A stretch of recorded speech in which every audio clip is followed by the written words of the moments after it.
মুসা আলাইহিস সালাম ফেরাউনের বাবুর্চিকে এক থাপ্পড় মারলেন রেগে মেগে। উনি থাপ্পড় মারছিলেন আদব শিক্ষা দেওয়ার জন্য, কিন্তু বেচারা সাথে সাথে মরে গেছে।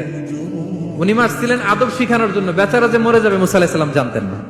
এখন দেখে সব গুনাহ, এটা তো মরে গেছে, অক্কা পাইছে। উনি দিলেন দৌড়। মুসা আলাইহিস সালাম দৌড়াতে দৌড়াতে প্রাণ ভয়ে চলে গেলেন আরেক সীমান্তে, মিশর ছেড়ে আরেক এলাকায়। যে দেখে কিছু লোক ধাক্কাধাক্কি করে তাদের উটগুলোকে পানি খাওয়াচ্ছে, আর দুইটা মেয়ে পাশে চুপ করে বসে আছে। উনি বুঝতে পারলেন মেয়েগুলো এই ইয়াং ছেলেদের সাথে ধাক্কাধাক্কি করে টিকতে পারবে না।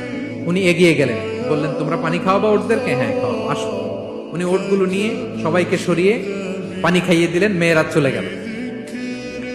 এবার বাবার কাছে যেয়ে বলল, বাবা এমন এক ছেলের সন্ধান পাইছি, ছেলেটা খুব ভালো, আমাদের চেহারার দিকে তাকায় না, মাটির দিকে তাকিয়ে কথা বলে। আজকে এই লোক না থাকলে আমরা আমাদের উটগুলোকে পানি খাওয়াতে পারতাম না। আর ভিনদেশী লোক, আমরা চিনিও না। ইন্না খায়রা মান ইস্তাজারতাল কবিয়ুল আমিন। বাবা করেন, আমাদের তো রাখাল লাগবে, আমাদের দেখভাল করার জন্য তো একজন সুপারভাইজার দরকার। এই ছেলেকে আপনি কাজে রেখে দেন। সুবহানাল্লাহ পড়বেন না? বাবা বললো যাও নিয়ে আস। মেয়ে দুজন যে বললো আব্বার কাছে চলেন, আব্বা আপনার কথা বলবে, আপনার সাথে আলাপ করবে। মুসা আলাইহিস সালাম বললেন ঠিক আছে, তোমরা পেছনে পেছনে যাও, আমি তোমাদের আগে আগে যাই। তোমরা আমাকে বলবা যে ডানে না বায়ে না সামনে। সুবহানাল্লাহ পড়বেন না? কি চরিত্র, কি চরিত্র ছিল যাতে করে তাদের দিকে তাকানো না লাগে।